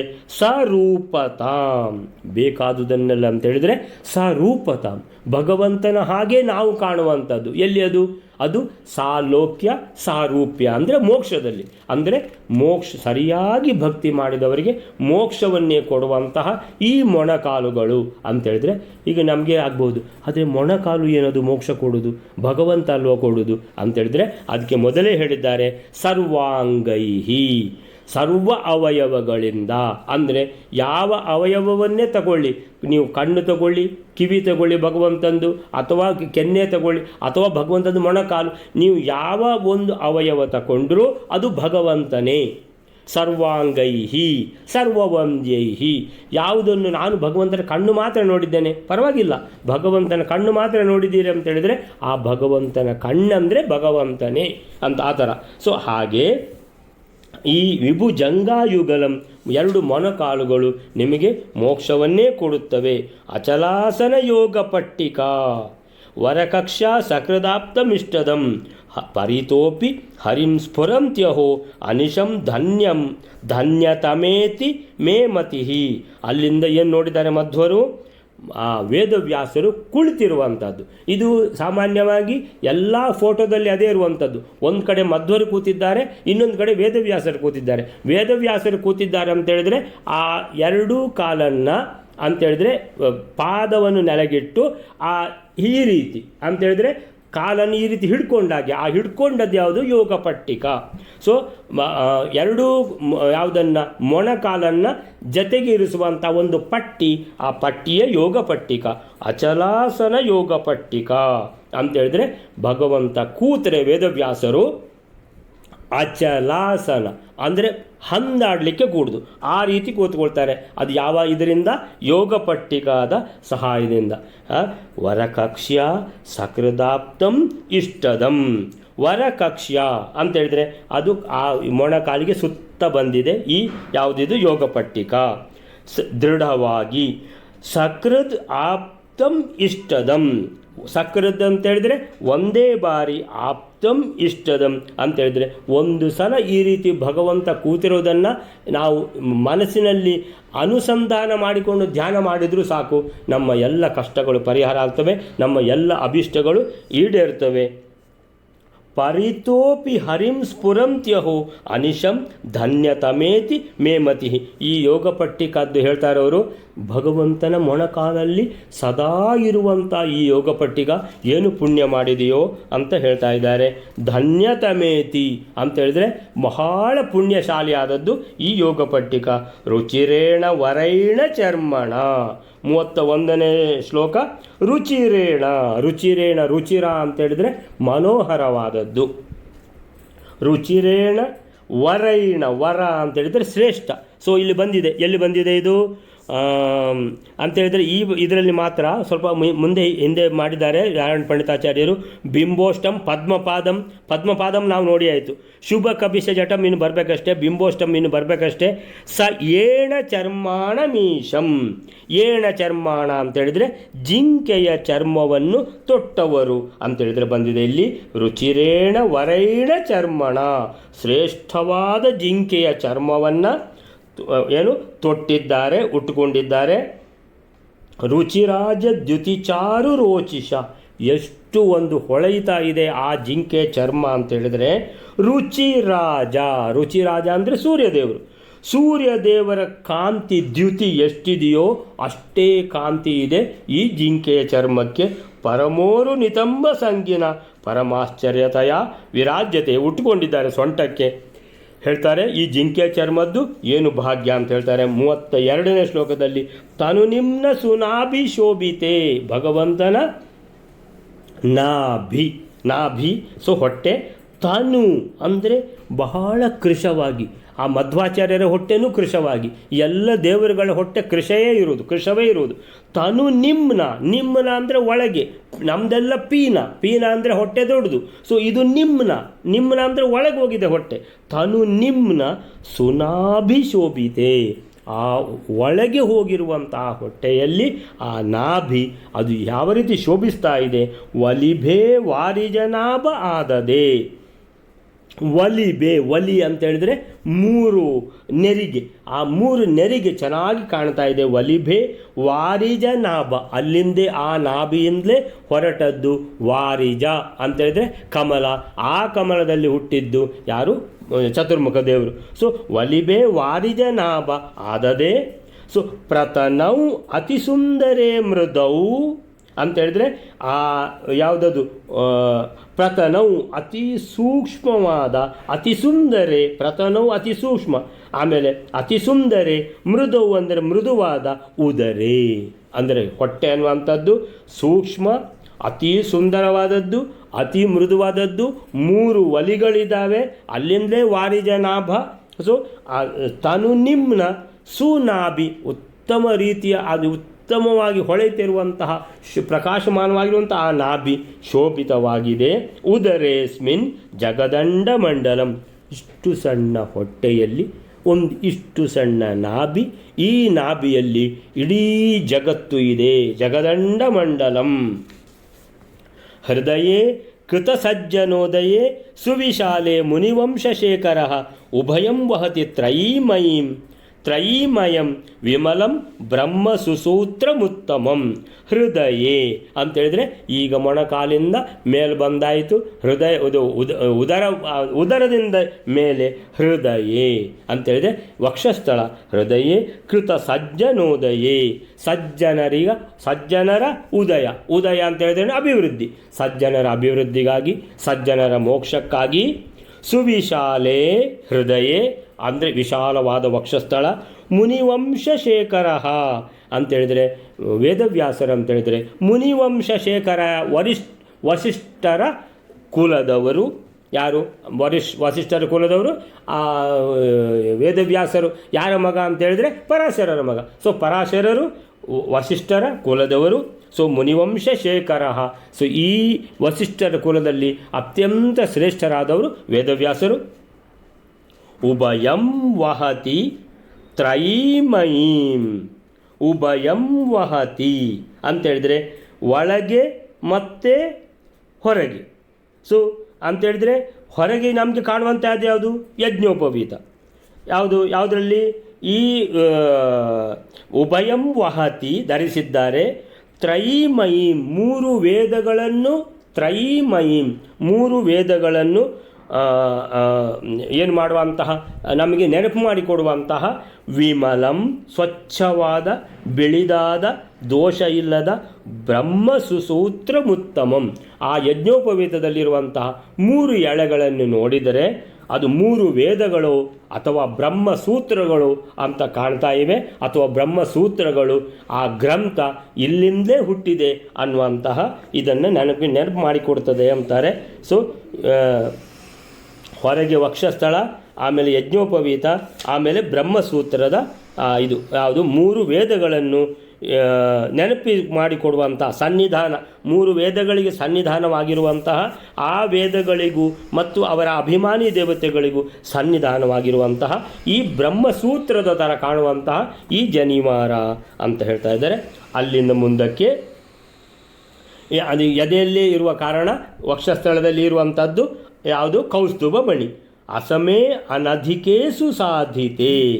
ಅಸಮೇ ಅನಧಿಕೆ ಅಂದರೆ ಅಸಮೇ ಅಂದರೆ ಹೋಲಿಕೆಯೇ ಇಲ್ಲ, ಉಪಮೆಯೇ ಇಲ್ಲ, ಅನುಪಮ, ಅಸಮ. ಅನಧಿಕೆ, ಇದಕ್ಕಿಂತ ಅಸಮೆ ಇದಕ್ಕೆ ಸಮನಾದದ್ದು ಇಲ್ಲ, ಅನಧಿಕೆ ಇದಕ್ಕಿಂತ ಉತ್ತಮವಾದದ್ದು ಇಲ್ಲ. ಅಂತಹ ಸುಸಾಧಿತೆ ನಿಚತಾತೆ ರವಿರಾಶಿ ದೀದಿತಿ. ರವಿರಾಶಿ ದೀದಿತಿ ಅಂದರೆ 1000 ಸೂರ್ಯನಂತೆ ಹೊಳೆಯುವಂತಹ, ಒಂದು ರವಿಯಲ್ಲ, ರವಿ ರಾಶಿ ಅಂತ ಹೇಳಿದ್ರೆ 1000 ಸೂರ್ಯರಂತೆ ಹೊಳೆಯುತ್ತಾ ಇರುವಂತಹ ನಿಜತಾತೆ ಪ್ರದದೌ ತ್ರಿಜಗಜ್ಜಯಧ್ವಜಂ ವಿಧಿರೇತತ್ ಕಲಸಂಘಿಭೂಷಣಂ. ಯಾವುದರ ಬಗ್ಗೆ ಹೇಳ್ತಾ ಇದ್ದಾರೆ? ಕೌಸ್ತುಭಮಣಿ. ಈ ಕೌಸ್ತುಭಮಣಿಯನ್ನು ಕೊಟ್ಟದ್ದು ಯಾರು? ಭಗವಂತ. ಭಗವಂತನಿಗೆ ತನ್ನ ಪಿತ ಭಗವಂತ ಪ್ರದದೌ ಅಂತೇಳಿದರೆ ಬ್ರಹ್ಮದೇವರು ಅದನ್ನು ಕೊಟ್ಟಿರುವಂಥದ್ದು ಯಾರಿಗೆ? ಭಗವಂತನಿಗೆ. ಏನು ಹೇಳ್ತಾ ಇದ್ದಾರೆ ಅದಕ್ಕೆ? ವೇದವ್ಯಾಸರು ಬ್ರಹ್ಮದೇವರ ಸಭೆಗೆ ಹೋದರು. ಅಲ್ಲಿ ಸೇರಿದ್ದ ದೊಡ್ಡ ಸಭೆಯಲ್ಲಿ ಹರಿ ಸರ್ವೋತ್ತಮನೆಂದು ಸಾಧಿಸಿದರು. ತನ್ನ ತಂದೆಯಾದ ನಾರಾಯಣನಿಗೆ ಸಮಾನರು, ಅವನಿಗಿಂತ ಉತ್ತಮರು ಯಾರೂ ಇಲ್ಲ ಎಂದು ವೇದವ್ಯಾಸರು ಚೆನ್ನಾಗಿ ಸಾಧಿಸಿದ್ದಕ್ಕಾಗಿ ಸಂತೋಷಪಟ್ಟ ಬ್ರಹ್ಮದೇವರು ತಂದೆಗೆ ಅರ್ಪಿಸಿದರು. ಅಂತೇಳಿದರೆ ಯಾವುದು? ಭಗವಂತ ಬ್ರಹ್ಮದೇವರ ಸಭೆ. ಬ್ರಹ್ಮದೇವರ ಸಭೆಯಲ್ಲಿ ಹೋದದ್ದು ಯಾರು? ವೇದವ್ಯಾಸರು. ಅವರು ಸಾಧಿಸಿದ್ದೇನು? ಭಗವಂತನಿಗೆ ಸಮಾನ ಯಾರೂ ಇಲ್ಲ, ಭಗವಂತನಿಗಿಂತ ಉತ್ತಮ ಅಂತೂ ಯಾರೂ ಇಲ್ಲವೇ ಇಲ್ಲ, ಸಮಾನರೇ ಇಲ್ಲ, ಉತ್ತಮರು ಎಲ್ಲಿಂದ ಬಂತು? ಈ ರೀತಿ ಸಾಧಿಸಿದ್ದನ್ನು ನೋಡಿ ಬ್ರಹ್ಮದೇವರಿಗೆ ಖುಷಿಯಾಗಿ ನಿಜ ತಾತೆ, ಬ್ರಹ್ಮದೇವರು ಯಾರ ಮಗ? ಭಗವಂತನ ಮಗ. ಭಗವಂತನ ಹೊಕ್ಕಳಿಂದ ಹುಟ್ಟಿದವರು ಬ್ರಹ್ಮದೇವರು. ನಿಜ ತಾತೆ ಅಂದರೆ ತನ್ನ ತಂದೆಗೆ ಆ ಸಭೆಯ ಪ್ರೆಸಿಡೆಂಟ್ ಯಾರು? ಬ್ರಹ್ಮದೇವರು. ಬ್ರಹ್ಮದೇವರು ಕೊಟ್ಟರು ಯಾರಿಗೆ? ವೇದವ್ಯಾಸರಿಗೆ. ಏನು ಕೊಟ್ಟರು? ಆ ಕೌಸ್ತುಭ ಮಣಿಯನ್ನು ಕೊಟ್ಟರು. ಎಷ್ಟು ಚೆನ್ನಾಗಿ ನೀವು ಇದು ಮಾಡಿದ್ದೀರಿ, ವರ್ಣನೆ ಮಾಡಿದ್ದೀರಿ, ಸಾಧಿಸಿದ್ದೀರಿ. ಸುಸಾಧಿತೆ ಅಂತೇಳಿದರೆ ನಿಮ್ಮ ತತ್ವಜ್ಞಾನವನ್ನು ಸಾಧಿಸಿದ್ದು ಬಹಳ ಉತ್ತಮವಾಗಿದೆ ಅಂತ ಹೇಳ್ಕೊಂಡು ಕೊಟ್ಟರು ಈ ಕೌಸ್ತುಭ ಮಣಿಯನ್ನು. ತ್ರಿಜಗಜ್ಜಯಧ್ವಜಂ ಅಂತೇಳಿದರೆ 3 ಲೋಕಗಳಿಗೂ ಬಾವುಟ. ಯಾವುದರ ಬಾವುಟ? ಜಯದ ಬಾವುಟ. ಈ ಕೌಸ್ತುಭ ಮಣಿ ಎಲ್ಲಿದೆಯೋ ಅಲ್ಲಿ ಜಯವೇ ಇರುವುದು, ಅಲ್ಲಿ ಅಪಜಯ ಅನ್ನುವಂಥ ಪ್ರಶ್ನೆ ಇಲ್ಲ. ವಿಧಿ ಏತದ್ ಗಲಸಂಘಿಭೂಷಣಂ. ಗಲ ಅಂದರೆ ಕುತ್ತಿಗೆ. ಈ ಕುತ್ತಿಗೆಯಲ್ಲಿ ಸಂಘವಾಗಿ ಇರುವಂತಹ, ಭೂಷಣವಾಗಿರುವಂತಹ ಈ ಕಸ್ತೂಭ ಮಣಿಯನ್ನು ವಿಧಿಹಿ ಚತುರ್ಮುಖ ಬ್ರಹ್ಮದೇವರು ಕೊಟ್ಟರು. ಯಾರಿಗೆ? ಪ್ರದದೌ ಕೊಟ್ಟರು. ಯಾರಿಗೆ? ನಿಜ ತಾತೆ ತನ್ನ ತಂದೆಗೆ ಕೊಟ್ಟರು ಅನ್ನುವಂಥದ್ದು. ಅಂತೇಳಿದರೆ ನಾಸ್ತಿ ನಾರಾಯಣ ಸಮಂ ನ ಭೂತಂ ನ ಭವಿಷ್ಯತಿ ಏತೇನ ಸತ್ಯವಾಕ್ಯೇನ ಸರ್ವಾರ್ಥಾನ್ ಸಾಧಯಾಮ್ಯಹಂ ಅನ್ನುವಂಥದ್ದನ್ನು ಏನು ಮಾಡಿದ್ದವರು? ಸುಸಾಧಿತೆ. ಏನದು? ನಾಸ್ತಿ ನಾರಾಯಣ ಸಮಂ. ನಾರಾಯಣ ಅಂದರೆ ಭಗವಂತ. ಭಗವಂತನಿಗೆ ಸಮರು ಯಾರೂ ಇಲ್ಲ. ನ ಭೂತಂ ನ ಭವಿಷ್ಯತಿ, ಇಷ್ಟರ ತನಕನೂ ಯಾರಿಲ್ಲ. ಇವತ್ತು ನಾರಾಯಣ ದೇವರಿಗೆ ಸಮನಾರು ಯಾರೂ ಇಲ್ಲ, ಇನ್ನು ಮುಂದಕ್ಕೂ ಯಾರೂ ಇಲ್ಲ. ಏತೇನ ಸತ್ಯವಾಕ್ಯೇನ, ಇದು ಸತ್ಯವಾಕ್ಯ. ಸರ್ವಾರ್ಥಾನ್ ಸಾಧಯಾಮ್ಯಹಂ, ಎಲ್ಲ ಯಾವುದು ಪ್ರಮಾಣಗಳನ್ನು ಕೊಟ್ಟು ನಾನು ಸಾಧಿಸುತ್ತೇನೆ ಎಂದು ಯಾರು ಅದನ್ನು ಪ್ರಮಾಣದಂತೆ ವೇದವ್ಯಾಸರು ಅದನ್ನು ಸಾಧಿಸಿದರು. ಆವಾಗಲೇ ಅದು ಬಂದಿರುವಂಥದ್ದು. ಏನಂತ ಹೇಳಿದ್ರೆ, ಸಾವಿರಾರು ಋಷಿಗಳು ಕೂತಿದ್ದಾರೆ. ಅವರು ಒಬ್ಬರೊಬ್ಬರು ಋಷಿಗಳು ಒಬ್ಬರೊಂದು ಪ್ರಶ್ನೆ ಮಾಡಿದ್ದಾರೆ. ಅಂದರೆ ಒಂದೇ ಸಲಕ್ಕೆ 1000 ಋಷಿಗಳು 1000 ಪ್ರಶ್ನೆ ಮಾಡಿದಾಗ ವೇದವ್ಯಾಸರು ಅಷ್ಟು ಪ್ರಶ್ನೆಗಳಿಗೆ ಏಕಕಾಲದಲ್ಲಿ ಉತ್ತರಿಸಿದರು ಅನ್ನುವಂಥದ್ದು. ಅದು ಕೂಡ ಅಲ್ಲೇ ಬರುವಂಥದ್ದು. ಇನ್ನು ಮುಂದಕ್ಕೆ ಅರಿವಾರಿಜ ಲಕ್ಷಣೋಲ್ಲಸತ್ ಕೌಸ್ತುಭ ಮಣಿಯಿಂದ ನಾವು ಮುಂದೆ ಹೋಗಿದ್ದೇವೆ. ಅಂದರೆ ಕೌಸ್ತುಭ ಮಣಿದ್ದೆಲ್ಲ ಎಲ್ಲವನ್ನು ಇವರಿಗೆ ಹಾಕಲಿಕ್ಕೆ ಆಗಲಿಲ್ಲ. ಅವ್ರು ಏನು ಬರೆದಿದ್ದಾರೆ ಅಂತ ಹೇಳಿದರೆ, ಇದರಲ್ಲಿ ಪ್ರಮೇಯ ನವಮಾಲಿಕಾದಲ್ಲಿ ಸಚ್ ಜ್ಞಾನಾನಂದ ತೇಜ ಪ್ರವರ ಗುಣಮಯಿ ಅಂತೇಳಿದರೆ ಎಲ್ಲ ಉತ್ತಮ ಗುಣಗಳಿಂದ ತುಂಬಿರುವಂತಹ ಭಗವಂತ ಪೂರ್ಣ ಲಾವಣ್ಯ ರೂಪೈಹಿ, ಇಡೀ ಭಗವಂತನ ಶರೀರ ಅನ್ನುವಂಥದ್ದು ಯಾವುದದು? ಸತ್ ಜ್ಞಾನಾನಂದ ತೇಜ ಅಂತೇಳಿದರೆ ಜ್ಞಾನಾನಂದ ಸ್ವರೂಪದ ಶರೀರ. ಆ ಶರೀರದಲ್ಲಿರುವಂಥ ಅವಯವಗಳು ಕೂಡ ಜ್ಞಾನಾನಂದ ಸ್ವರೂಪವೇ. ಆ ಎಲ್ಲ ಅವಯವಗಳಿಂದ ಆ ಶರೀರ ಭಗವಂತನ ಜ್ಞಾನಾನಂದ ಸ್ವರೂಪ ಶರೀರ ಏನಿದೆ ಪೂರ್ಣ ಲಾವಣ್ಯ ರೂಪೈಹಿ, ಪೂರ್ತಿ ಲಾವಣ್ಯದಿಂದ ತುಂಬಿದೆ. ಹಾಗಾದರೆ ಶರೀರ ಸರ್ವಾಂಗೈಹಿ ಅಂತ ಹೇಳಿದರೆ ಎಲ್ಲವೂ ಬಂತು. ಭಗವಂತನ ಕಾಲು ಹೇಗಿತ್ತು, ಭಗವಂತನ ಬೆರಳು ಹೇಗಿತ್ತು, ಭಗವಂತನ ಪಾದ ಹೇಗಿತ್ತು, ಎಲ್ಲವನ್ನೂ ಕೂಡ ಪೂರ್ಣ ಲಾವಣ್ಯ ರೂಪೈಹಿ ಸರ್ವಾಂಗೈಹಿ ಸರ್ವವಂದ್ಯೈಹಿ ಅಂತ ತಿಳ್ಕೊಂಡು ಸುಲಭದಲ್ಲಿ ಮುಗಿಸಿಬಿಟ್ಟಿದ್ದಾರೆ. ಯಾವುದರಲ್ಲಿ? ಪ್ರಮೇಯ ನವಮಾಲಿಕಾದಲ್ಲಿ. ಈಗ ಭಗವಂತನ 2 ಬಾಹುಗಳನ್ನು ವರ್ಣಿಸ್ತಾ ಇದ್ದಾರೆ. ಅರಿವಾರಿಜ ಲಕ್ಷಣೋಲ್ಲಸತ್. ಅರಿವಾರಿಜ, ಅರಿ ಅಂದರೆ ಯಾವುದು? ಚಕ್ರ, ವಾರಿಜ ಅಂದರೆ ಶಂಖ. ಸೊ ಅರಿವಾರಿಜ ಲಕ್ಷಣೋಲ್ಲಸತ್ ಅಂತೇಳಿದೆ. ಲಕ್ಷಣಗಳು ಅಂದರೆ ಲಕ್ಷಣೋಪೇತವಾಗಿರುವಂತಹ ಈ ಚಕ್ರಶಂಖಗಳನ್ನು ಧರಿಸಿದ್ದಾರೆ 2 ಬಾಹುಗಳಲ್ಲಿ. ಸುಕುಮಾರ ಅರುಣ ಪಾಣಿ ಪದ್ಮಯೋಹೋ. ಸೊ ಅರುಣ ಪಾಣಿ ಪದ್ಮಯೋಹೋ, ಇದು ಪಾದ ಪದ್ಮ ಅಲ್ಲ, ಇದು ಅರುಣ ಪಾಣಿ ಪದ್ಮ. ಪಾಣಿ ಅಂದರೆ ಕೈ. ಸೊ ಕೈ ಪದ್ಮಯೋಹೋ ಅಂತ ಹೇಳಿದ್ರೆ ಹಸ್ತ ಕೆಂಪು ಕೆಂಪಾಗಿದೆ ಅಂತ. ಭಗವಂತನ ಹಸ್ತ ಅನ್ನುವಂಥದ್ದು ಕೆಂಪು ಕೆಂಪಾಗಿದೆ. ಸುಕುಮಾರ ಮೃದುವಾಗಿದೆ. ಅರುಣ ಕೆಂಪು ಕೆಂಪಾಗಿದೆ. ಪೃಥು ಪೀವರ ವೃತ್ತಹಸ್ತಯೋ ಉಪಮಾಂ ನೈವ ಲಭಾಮಹೇ ಅನಯೋಹೋ. ಸೊ ಈ ಕೈಗಳು ಮೇಲಿಂದ ಶಂಖ ಚಕ್ರಗಳನ್ನು ಇಟ್ಟುಕೊಂಡು ಆಮೇಲಿಂದ ಆ ಕೈಯ ತುದಿ ಅನ್ನುವಂಥದ್ದು ಯಾವುದು? ಪಾಣಿ ಪದ್ಮ ಅನ್ನುವಂಥದ್ದು ಕೆಂಪಾಗಿ ಮೃದುವಾಗಿ, ಆಮೇಲಿಂದ ಬಾಕಿ ಕೈಯ ಪೋರ್ಷನ್ ಏನಿದೆ ಪೃಥು ದಪ್ಪವಾಗಿದೆ, ಪೀವರ ಅಂದರೆ ಪುಷ್ಪದಂತೆ, ವೃತ್ತ ಅಂದರೆ ದುಂಡಗಿರುವಂಥ 2 ಕೈಗಳು. ಹಸ್ತಯೋಹೋ ಉಪಮಾಂ ನೈವ ಲಭಾಮೇ. ಎಷ್ಟು ಚೆಂದ ಅಂದರೆ ಇದಕ್ಕೆ ಉಪಮೆಯೇ ಇಲ್ಲ. ಅಲ್ಲಿಂದ ಸೊ ಈಗ ವೇದವ್ಯಾಸರು ಕೈಗಳನ್ನು ಎಲ್ಲಿಟ್ಟುಕೊಂಡಿದ್ದಾರೆ? ವೇದವ್ಯಾಸರು ಕೂತಿರೋದನ್ನು ನೀವು ಯೋಚನೆ ಮಾಡಬೇಕು. ವೇದವ್ಯಾಸರು ಕೂತ್ಕೊಳ್ಳುವಂಥದ್ದು ಸ್ಟೈಲ್, ಅದು ಒಂದು ಭಾಳ ಸ್ಟೈಲಲ್ಲಿ ಆ ಯೋಗ ಪಟ್ಟಿಕ ಹಾಕಿ ಕೂತಿರ್ತಾರೆ. ಸೊ ಆ ಕೈಗಳನ್ನು 2 ಕೈಗಳನ್ನು ಅದರ ಮೇಲಿಟ್ಟಿರ್ತಾರೆ. ಸೊ ಆ ಮೇಲಿಟ್ಟಿರುವಂತಹ ಕೈಗಳು ಮೊಣಕಾಲಿನ ಮೇಲೆ ಇಟ್ಟಿರುವ 2 ಕೈಗಳನ್ನು ವರ್ಣಿಸುತ್ತಾರೆ. ಭಜತಾಂ ವರತರ್ಕ ಮುದ್ರಯಾತ್ ಯತಿ ಹಸ್ತಾಗ್ರಂ ಅಬೋಧಮೇಷಿತು. ಸೊ ಅಧಿಜಾನು ಸಮರ್ಪಿತಂ ಪರಂ ಕೃತ ಭೂಯೋ ಅಭಯಭಂಗ ಮಂಗಲಂ. ಭಜತಾಂ, ಯಾರು ಭಗವಂತನ ಯಾರು ಒಂದು ದೃಢಚಿತ್ತದಿಂದ ಯಾವುದೇ ಸಂದೇಹ ಇಲ್ಲದೆ ಶುಚಿಯಾಗಿ ಸೇವೆ ಮಾಡ್ತಾರೋ, ಭಕ್ತಿ ಮಾಡ್ತಾರೋ, ಆಮೇಲೆ ಸತತಂ ಯಾವುದು ಧ್ಯಾನ ಮಾಡ್ತಾರೋ, ಸ್ಮರಣೆ ಮಾಡ್ತಾರೋ, ಅವರಿಗೆ ವರ ತರ್ಕ ಮುದ್ರಯಾತ್. ವರ ತರ್ಕ ಮುದ್ರೆಯಾದ ಬಲ ಕೈಯಲ್ಲಿ ಜ್ಞಾನ ಮುದ್ರೆ. ಯತಿ ಹಸ್ತಾಗ್ರಂ ಅಬೋಧಮೀಷಿತು ಅಂತೇಳಿದರೆ, ಹಸ್ತಾಗ್ರ ಅಂತೇಳಿದರೆ ಹಸ್ತದ ತುದಿಯಲ್ಲಿ ಹಸ್ತಾಗ್ರಂ, ಅಬೋಧಂ ಈಶಿತು. ಅಬೋಧ, ಬೋಧ ಅಂದರೆ ಜ್ಞಾನ, ಅಬೋಧ ಅಂದರೆ ಅಜ್ಞಾನ. ಸೊ ಭಗವಂತನ ಆ ಜ್ಞಾನ ಮುದ್ರೆಯನ್ನು ನೋಡಿದರೆ ನಮ್ಮ ಎಲ್ಲ ಅಜ್ಞಾನದ ಕತ್ತಲೆ ಹೋಗಿಬಿಡ್ತದೆ. ಅಧಿಜಾನು ಸಮರ್ಪಿತಂ. ಸೊ ಮೊಣಗಂಟಿನ ಮೇಲೆ ಇಟ್ಟಿರುವಂಥ ಇನ್ನೊಂದು ಕೈ ಪರಂ, ಇನ್ನೊಂದು ಕೈ ಕೃತ ಭೂಯೋ ಅಭಯಭಂಗ ಮಂಗಲಂ. ಅಂದರೆ ಒಂದು ಕೈಯಲ್ಲಿ ಜ್ಞಾನ ಮುದ್ರೆ, ಇನ್ನೊಂದು ಕೈಯಲ್ಲಿ ಅಭಯಭಂಗ ಮಂಗಲಂ.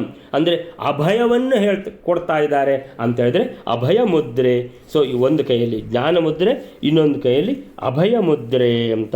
ಅಲ್ಲಿಂದ ಮುಂದಕ್ಕೆ ವೇದವ್ಯಾಸರ ಕಂಠ ಸತತಂ ಗಲತಾ ಸ್ವತಃಶ್ರುತಿ ತ್ರುತಯೇ ನೈವ ನಿಕಾಮಂ ಅಂಕಿತಃ ಸುವಿಡಂಬಿತ ಕಂಬುರೀಕ್ಷತೆ ವರರೇಖಾತ್ರಯವಾನ್ ಗುರೋರ್ಗಲಹ. ಗುರೋಹೋ ಅಂದರೆ ಮಧ್ವಾಚಾರ್ಯರ ಗುರುಗಳು ಯಾರು? ವೇದವ್ಯಾಸರು. ಸೊ ವೇದವ್ಯಾಸರು ಭಗವಂತನ ಗಲಹ, ಗುರೋಹೋ ಗಲಹ ಅಂದರೆ ಕುತ್ತಿಗೆ, ವರರೇಖಾತ್ರಯವಾನ್ ಆ ಕುತ್ತಿಗೆಯಲ್ಲಿ 3 ರೇಖೆಗಳು. ಸೊ ಹೇಗೆ ಹೊಟ್ಟೆಯಲ್ಲಿ 3 ಒಲಿಗಳಿದ್ದಾವೋ ಆ ರೀತಿಯಲ್ಲಿ ಆ ಕುತ್ತಿಗೆಯಲ್ಲಿ 3 ರೇಖೆಗಳು. ಆಮೇಲೆ ಸುವಿಡಂಬಿತ ಕಂಬುರೀಕ್ಷತೆ, ವಿಡಂಬಿತ ಕಂಬು ಅಂದರೆ ಶಂಖ. ಸೊ ಶಂಖದಲ್ಲಿ ಕೂಡ ಇದೇ ರೀತಿ 3 ರೇಖೆಗಳು ಬರ್ತಾವೆ ಅಂತ ಹೇಳ್ತಾರೆ. ಸೊ ಆ ರೀತಿ ಶಂಖದಾಗೆ ಕಾಣ್ತದೆ ಈ ಕುತ್ತಿಗೆ. ಸತತಂ ಗಲತಾ ಸ್ವತಃಶ್ರುತಿ ತ್ರುತಯೇ ತ್ರಿತಯೇ ನೈವ ನಿಕಾಮಂ ಅಂಕಿತಃ ಅಂತೇಳಿದರೆ ಆ ಕುತ್ತಿಗೆಯನ್ನು ನೋಡುವಾಗ ಏನೋ ಕೇಳಿದಾಗ್ತದೆ. ಏನು ಕೇಳಿದಾಗ್ತದೆ ಅಂತೇಳಿದರೆ ಸತತಾಂ ಗಲತಾ ಅಂದರೆ ಯಾವಾಗಲೂ ಅಲ್ಲಿ ಕೇಳ್ತಾನೇ ಇರ್ತದೆ. ಏನದು? ಸ್ವತಃ ಶ್ರುತಿ ತ್ರಿತಯೇ, 3 ತ್ರಿತ ಎ ಅಂದರೆ ತ್ರಿ ಅಂದರೆ ಮೂರು ಶ್ರುತಿ, ಮೂರು ವೇದ. ಯಾವುದು? ಋಕ್ ಯಜು ಸಾಮ. ಈ ಮೂರೂ ವೇದಗಳು ಅಂತೇಳಿದರೆ ಆ ಕಂಠದಿಂದ ಸದಾ ಕೇಳ್ತಾ ಇದೆ ಅಂತ ಅನ್ನಿಸ್ತದೆ ಅಂತಾರೆ ಮಧ್ವಾಚಾರ್ಯರು. ಆ ಕಂಠವನ್ನು ನೋಡುವಾಗ ಮೂರೂ ವೇದಗಳು ಕೇಳಲಿಕ್ಕೆ ಶುರುವಾಯಿತು ಅಂತ. ಸೊ ಅಲ್ಲಿಂದ ಅದು ಶಂಖದಾಗಿ ಕಾಣ್ತದೆ, ಮೂರು ರೇಖೆಗಳು ಸ್ಪಷ್ಟವಾಗಿ ಕಾಣ್ತಾ ಇವೆ ಅಂತ. ಅಲ್ಲಿಂದ ಮುಂದಕ್ಕೆ ವೇದವ್ಯಾಸರ ಮುಖ ಸಕಲಾಸ್ತ ಕಲಂಕ ಕಾಲಿಮ ಸ್ಫುರದಿಂದು ಪ್ರಕರೋ ಉರುವಿಭ್ರಮಂ. ಸಕಲ ಅಸ್ತಕಲಂಕ, ಸಕಲ ಅಸ್ತಕಲಂಕ, ಎಲ್ಲ ಕಲಂಕಗಳು ಅಸ್ತ, ಯಾವುದೇ ಕಲಂಕ ಇಲ್ಲ. ಯಾವುದು? ಕಾಲಿಮ ಸ್ಫುರದಿಂದು, ಸ್ಫುರದಿಂದು ಯಾವುದು? ಸಕಲ ಅಸ್ತಕಲಂಕ ಕಾಲಿಮ. ಸೊ ಕಲಂಕ ಅಂತೇಳಿದರೆ ಕಪ್ಪು ಕಲೆ, ಆ ಕಪ್ಪು ಕಲೆಗೆ ಕಾಲಿಮ ಅಂತ ಹೇಳ್ತಾರೆ. ಸೊ ಕಾಲಿಮ ಕಲಂಕ ಸಕಲ ಅಸ್ತ ಅಂತೇಳಿದರೆ ಯಾರದ್ದು? ಸ್ಫುರದಿಂದು. ನೀವು ಚಂದ್ರನನ್ನು ನೋಡುವಾಗ ಚಂದ್ರನಲ್ಲಿ ಏನೋ ಒಂದು ಕಲೆಗಳಿದ್ದಾಗಿ ಕಾಣ್ತದೆ, ಕಪ್ಪು ಕಪ್ಪು ಕಲೆಗಳು ಅಂತೇಳಿದರೆ ಎಷ್ಟು ಪೂರ್ಣ ಚಂದ್ರ, ಎಂಥ ಶೋಭೆ. ಆದರೆ ಆ 3-4 ಕಲೆಗಳುಂಟಲ್ಲ, ಸೊ ಇದು ಆ ಕಲೆಗಳನ್ನು ತೆಗೆದರೆ ಯಾವ ರೀತಿ ಚಂದ್ರನ ಶೋಭೆ ಕಾಣ್ತದೋ ಆ ರೀತಿ ಕಾಣ್ತಾ ಇದೆ ಮುಖ. ಯಾರ್ದು? ವೇದವ್ಯಾಸರದ್ದು. ಸಕಲ ಅಸ್ತಕಲಂಕ ಕಾಲಿಮ ಸ್ಫುರದಿಂದು ಪ್ರಕಾರ ಉರು ವಿಭ್ರಮಂ. ಅಂದರೆ ಚಂದ್ರನ ಆ ಶೋಭೆ ಕಪ್ಪು ಕಲಂಕದಿಂದ ಅದು ಸ್ವಲ್ಪ ಕಡಿಮೆ ಆಗಿದೆ. ಆದರೆ ವೇದವ್ಯಾಸರ ಶೋಭೆ ಅಂದರೆ ಆ ಚಂದ್ರನಲ್ಲಿರುವಂಥ ಕಲಂಕಗಳನ್ನು ತೆಗೆದು ನಂತರ ಬರುವಂಥ ಶೋಭೆ ಏನಿದೆ ಆ ಶೋಭೆ ಕಾಣ್ತಾ ಇದೆ ವೇದವ್ಯಾಸರ ಮುಖದಲ್ಲಿ. ಉರು ವಿಭ್ರಮಂ, ಹೆಚ್ಚಾದ ಕಾಂತಿ ಕಾಣ್ತಾ ಇದೆ. ಅಧರೀಕುರುತೆ ಸ್ವಶೋಭಯ ವದನಂ ದೇವಶಿಖಾಮಣೇರಿದಂ ಅಂತ ಹೇಳಿದ್ರೆ ಇದು ಚಂದ್ರನ ಕಾಂತಿ ವಿಲಾಸವನ್ನು ಏನಂತ ಹೇಳಿದ್ರೆ ಅಧರೀಕುರುತೆ.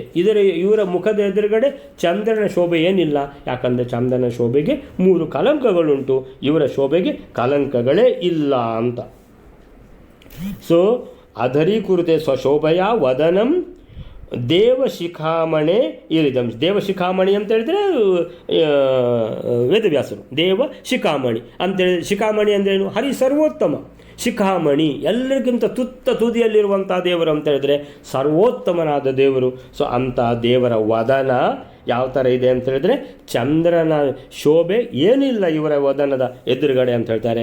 ಆಮೇಲೆ ವೇದವ್ಯಾಸರ ತುಟಿ ಮತ್ತು ಹಲ್ಲುಗಳು ಏನು ಹೇಳ್ತಾರೆ ಅಲ್ಲಿ? ಬಿಂಬೋಷ್ಟಮ್ ಅಂತ ಹೇಳಿದ್ರು ಅಲ್ಲಿ.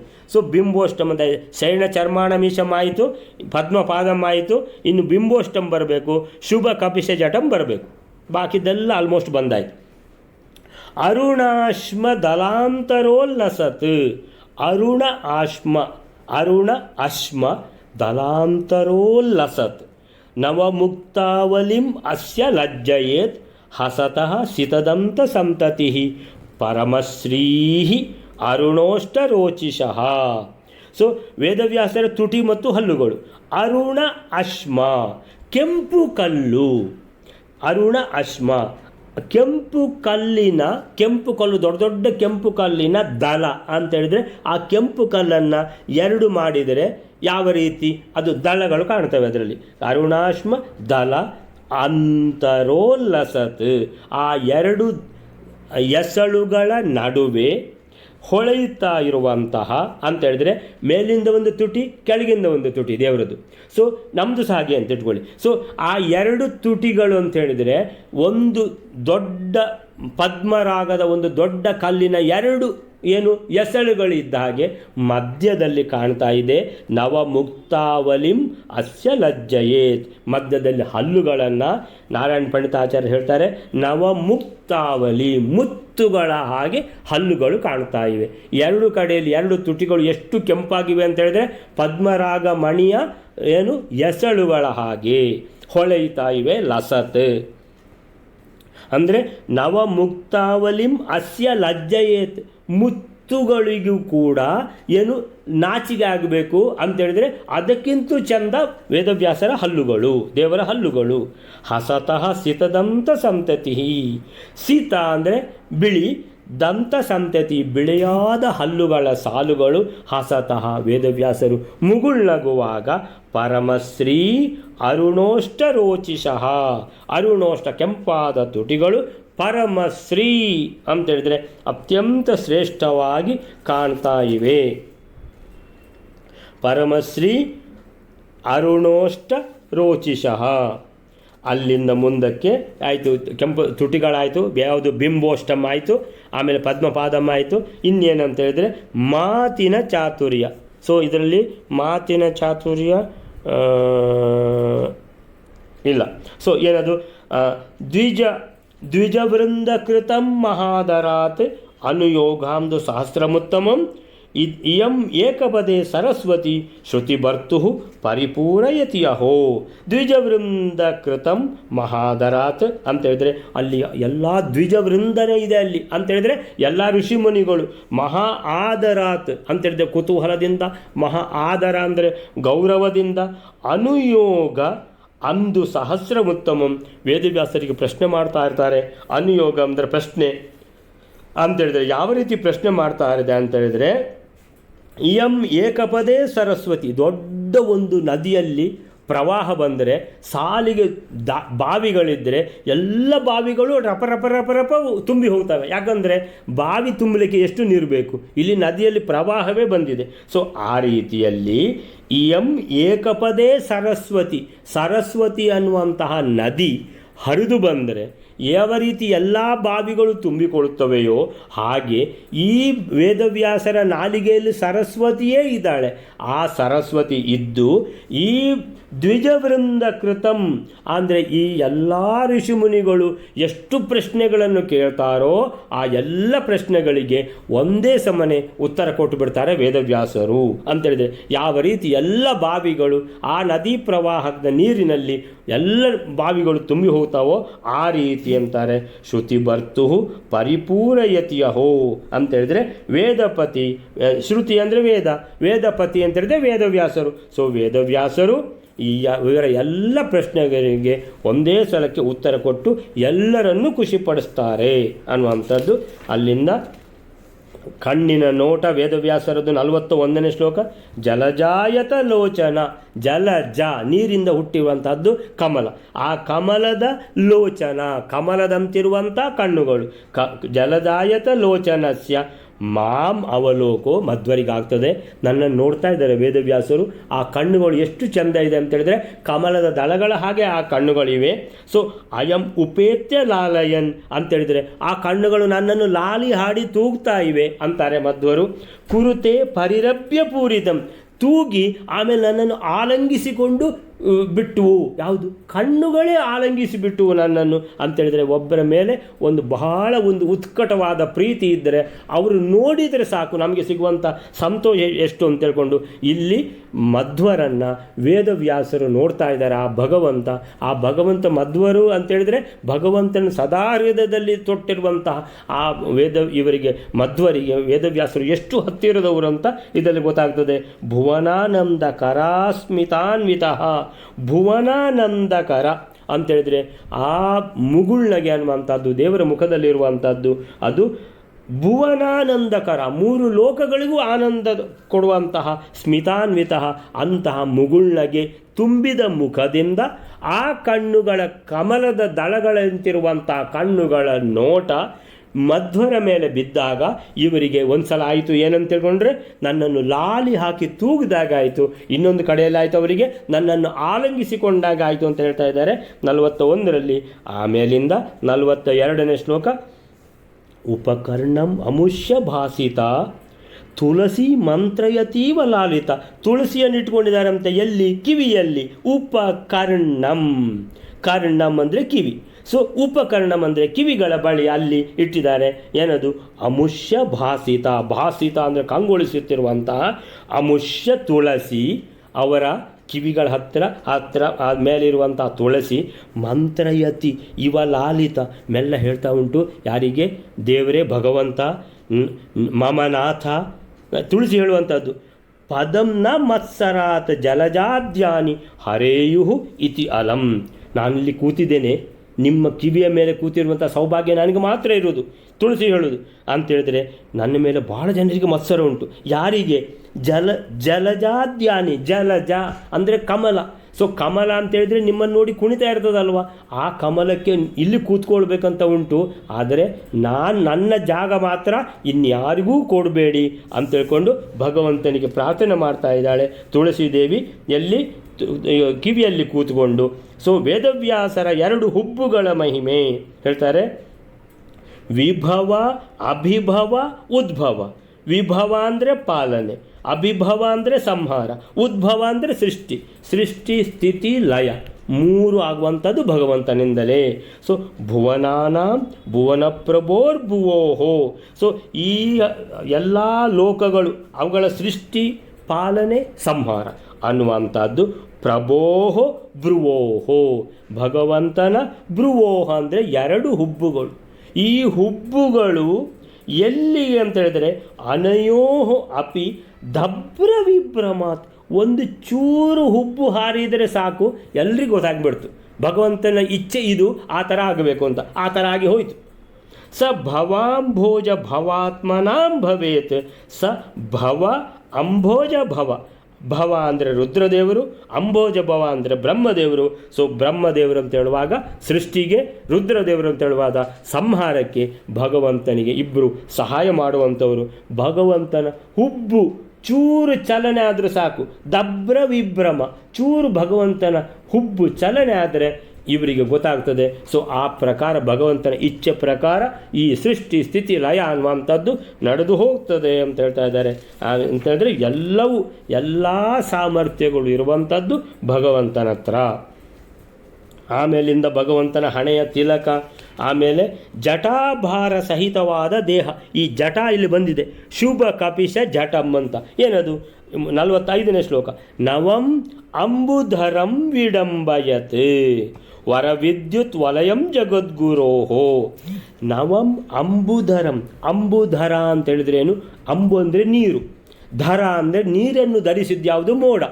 ಸೊ ಮೋಡ ಪೂರ್ತಿ ಇನ್ನೇನು ಮಳೆ ಬರ್ತದೆ ಅಂತ ಅಲ್ಲಿವರೆಗೆ ಮೋಡ ಏನಾಗ್ತದೆ? ಕಪ್ಪಾಗಿ ನೀಲ ಬಣ್ಣ ಆಗಿಬಿಡ್ತದೆ. ಈಗ ಮಳೆ ಸುರಿತದೆ ಅಂತ ಲೆಕ್ಕ. ನವಂ ಹೊಸದಾದ ಮೋಡ, ಈಗೇನು ಮಳೆ ಸುರಿಸುವಂಥದ್ದು. ನವಂ ಅಂಬುಧರಂ ವಿಡಂಬಯತ್. ಅದನ್ನು ವಿಡಂಬನೆ ಮಾಡುವಂಥದ್ದು ಯಾವುದು? ವೇದವ್ಯಾಸರ ಬಣ್ಣ. ಸೊ ವೇದವ್ಯಾಸರ ಬಣ್ಣ ಅನ್ನುವಂಥದ್ದು ಯಾವುದದು? ನೀಲ ಬಣ್ಣ. ಆ ಕುವಲಯ ವಿಮಲ ಕುವಲಯ ಶ್ಯಾಮಲೈ ಶೋಭಮಾನಂ ನವಂ ಅಂಬುಧರಂ ವಿಡಂಬಯತ್. ಆಮೇಲಿಂದ ವರ ವಿದ್ಯುತ್ ವಲಯಂ ಜಗದ್ಗುರೋಹೋ ವಪುಹು. ಜಗದ್ಗುರೋಹೋ ವಪುಹು. ಜಗದ್ಗುರು ಅಂತ ಹೇಳಿದರೆ ವೇದವ್ಯಾಸರು, ವಪುಹು ಅಂದರೆ ಶರೀರ. ಅದು ಹೇಗೆ? ನವಂ ಅಂಬುಧರಂ ವಿಡಂಬಯತ್. ಹೊಸತಾದ ಈಗ ಮಳೆ ಸುರಿಸುವಂತಹ ಮೋಡ ಯಾವ ರೀತಿ ನೀಲ ಬಣ್ಣದ ಕಾಣ್ತಿದೆಯೋ ಆ ಬಣ್ಣದ ಶರೀರ ಯಾರ್ದು? ವೇದವ್ಯಾಸರದು. ಅಲ್ಲಿಗೆ ಅದಾಯಿತು. ಯಾವುದದು? ವಿಮಲ ಕುವಲಯ ಶ್ಯಾಮಲೈಹಿ. ನೀಲಮೇಘ ಶ್ಯಾಮ, ಶ್ಯಾಮಲ ನೀಲಮೇಘ ಶ್ಯಾಮ ಎಲ್ಲ ಒಂದೇ. ಅಲ್ಲಿಂದ ವರ ವಿದ್ಯುತ್ ವಲಯಂ. ವರ ವಿದ್ಯುತ್ ವಲಯಂ ಅಂತ ಹೇಳಿದ್ರೆ ವಿದ್ಯುತ್ತಿನ ಬಣ್ಣ. ವಿದ್ಯುತ್ತಿನ ಬಣ್ಣ ಅಂದರೆ ಏನದು? ಬಂಗಾರದ ಬಣ್ಣ. ಸೊ ಬಂಗಾರದ ಬಣ್ಣ ಯಾವುದಕ್ಕೆ? ಅವಲೋಕ್ಯ ಕೃತಾರ್ಥತಾಂ ಅಗಾಂ. ಈ ಬಂಗಾರದ ಬಣ್ಣ ಯಾವುದದು? ಸ ಜಟಾಮಂಡಲ ಮಂಡನಂ ಅಂತ ಹೇಳ್ತಾರೆ. ಸ ಜಟಾಮಂಡಲ. ಸ ಜಟಾಮಂಡಲ ಅಂತೇಳಿದರೆ ಭಗವಂತನ ಈ ಜಟೆಗಳು ಯಾವ ರೀತಿ ಕಾಣ್ತಾ ಇವೆ ಅಂತ ಹೇಳಿದ್ರೆ ವರ ವಿದ್ಯುತ್ ವಲಯಂ ಅಂದರೆ ಬಂಗಾರದ ಸರಿಗೆಗಳಂತಹ ಆ ಕೂದಲುಗಳಿಂದ ಆಗಿವೆ ಜಟೆಗಳು. ಅವಲೋಕ್ಯ ಕೃತಾರ್ಥತಾ ಮಗಾಂ. ಅದನ್ನು ನೋಡಿಯೇ ಕೃತಾರ್ಥರಾಗಿ ಬಿಟ್ಟಿದ್ದೇನೆ ಅಂತ ಹೇಳ್ತಾ ಇದ್ದಾರೆ ಮಧ್ವರು. ಅಲ್ಲಿಗೆ ಯಾವುದಾಯಿತು? ಬಣ್ಣ ಆಯಿತು, ಆಮೇಲೆ ಜಟೆಯ ಇದಾಯಿತು, ನಂತರ ಇನ್ನು ಆಲ್ಮೋಸ್ಟ್ ಎಲ್ಲ ಇದರಲ್ಲಿ ಕವರ್ ಆಯಿತು. ಇನ್ನು ದೃಷ್ಟ್ವ ಆಯಿತು. ನತ್ವ ಉಪಗೂಢ. ನತ್ವ ಅಂತ ಬಂದಿದೆ. ನತ್ವ ಅಂತ ಎಲ್ಲಿ ಬಂದಿದೆ ಅಂತ ಹೇಳಿದರೆ ನಮಸ್ಕಾರ ಮಾಡಿರುವಂಥ ಇಲ್ಲಿ ಯಾವುದು? 49ನೇ ಶ್ಲೋಕ. ಏನದು? ಗುರುಭಕ್ತಿ ಭರಾನತಾ ಕೃತಿ. ಗುರುಭಕ್ತಿ ಭರ ಅಂತ ಹೇಳಿದ್ರೆ ವೇದವ್ಯಾಸರು ಗುರುಗಳು ಹೌದು, ಭಗವಂತನೂ ಹೌದು. ಭಗವಂತ ಅಂತೇಳಿಯೂ ಗೊತ್ತುಂಟು ಮಧ್ವರಿಗೆ, ಗುರುಗಳಂತೂ ಗೊತ್ತುಂಟು ಮಧ್ವರಿಗೆ. ಸೊ ಅಂತಹ ಗುರುಭಕ್ತಿ ಭರ ಆನತಾಕೃತಿ ಅಂದರೆ ಮನಸ್ಸಿನಲ್ಲೇ ಪೂರ್ತಿ ನಮಸ್ಕಾರ ಮಾಡಿದ್ದಾರೆ, ಕಣ್ಣಿಂದಲೇ ನಮಸ್ಕಾರ ಮಾಡಿದ್ದಾರೆ. ವಿರಚಯ್ಯ ಅಂಜಲಿ ಬಂಧಂ ಅಂಜಸ, ಎರಡೂ ಕೈಗಳನ್ನು ಜೋಡಿಸಿದ್ದಾರೆ. ಕ್ಷಣಂ ಆಕುಲೀಕೃತೆ ಕ್ಷಣ, ಒಂದು ಕ್ಷಣ ಕಣ್ಣು ಮುಚ್ಚಿಬಿಟ್ರು. ಭಗವಂತ ನಿನ್ನ ಮುಂದೆ ಇದ್ದೇನೆ ನಾನು ಅಂತ. ಸ ಗುರುಂ ಕೇವಲಂ ಅಭ್ಯವಂದತ, ಮನಸ್ಸಿನಲ್ಲೇ ನಮಸ್ಕಾರ ಮಾಡಿದರು ಗುರುಗಳಿಗೆ. ಆಮೇಲಿಂದ ಒಂದ್ಸಲ ಮನಸ್ಸಿನಲ್ಲಿ ನಮಸ್ಕಾರ ಮಾಡಿ ನಂತರ ವಿನಯಾಭರಣೇನ ಭೂಷಿತಃ. ವಿನಯಾಭರಣ ಅಂತೇಳಿದರೆ ಅತ್ಯಂತ ವಿನಯಪೂರ್ವಕವಾಗಿ ನಮಸ್ಕಾರ ಮಾಡೋದು ಅಂತೇಳಿದರೆ ಒಬ್ಬರಿಗೆ ಎಷ್ಟು ವಿನಯ ಇದ್ದರೂ ಸಾಲದು ಅಂತೇಳಿದರೆ ಅವರಿಗೆ ನಾವು ನಮಸ್ಕಾರ ಮಾಡುತ್ತಾನೆ, ಅವರಿಗೆ ನಮಸ್ಕಾರ ಮಾಡೋದು ಅಂತೇಳಿದರೆ ಅವರು ಬಹಳ ದೊಡ್ಡವರು ಅನ್ನುವಂತಹ ಭಾವನೆ ನಮಗೆ ಬರಬೇಕು. ಅದು ಬರಬೇಕಿದ್ದರೆ ವಿನಯಾಭರಣೇನ, ವಿನಯ ಅನ್ನುವಂತಹ ಆಭರಣದಿಂದ ಭೂಷಿತರಾದ ಮಧ್ವಾಚಾರ್ಯರು ಸ್ಫುಟಂ ಅಷ್ಟಾಂಗ ವಿಶಿಷ್ಟ ಚೇಷ್ಟಿತಃ ಉರಸ ಶಿರಸ ದೃಷ್ಟಿಯ ಮನಸ ವಚಸ ತಥಾ ಪದ್ಭ್ಯಾಂ ಕರಾಭ್ಯಾಂ ಜಾನುಭ್ಯಾಂ ಪ್ರಣಾಮೋಷ್ಟಾಂಗ ಈರಿತಃ. ತಲೆ ನಮಸ್ಕಾರ ಮಾಡುವಾಗ ತಲೆ ತಾಗ್ತದೆ, ಆಮೇಲೆ ಉರಸ ಎದೆ ತಾಗ್ತದೆ, ಆಮೇಲೆ ದೃಷ್ಟಿ ಕಣ್ಣಿನಿಂದ ಆ ಭಾವಭರಿತವಾಗಿ ಅಂದರೆ ನಾನು ನಮಸ್ಕಾರ ಮಾಡ್ತಾ ಇದ್ದೇನೆ, ನೀವು ಅತ್ಯಂತ ಶ್ರೇಷ್ಠರು, ದೃಷ್ಟಿಯ ಮನಸ ವಚಸ ಅಂತೇಳಿದರೆ ಭಗವಂತ ಅಂತ ಹೇಳ್ಕೊಂಡು ಮಾತಿನಲ್ಲಿ ಸ್ತುತಿ ಮಾಡ್ತಾ ಪದ್ಭ್ಯಾಂ ಪಾದಗಳಿಂದ, ಕರಾಭ್ಯಾಂ ಎರಡೂ ಕೈಗಳಿಂದ, ಜಾನುಭ್ಯಾಂ ಮೊಣಕಾಲಿಂದ ಅಷ್ಟಾಂಗ ನಮಸ್ಕಾರವನ್ನು ಮಾಡಿದರು.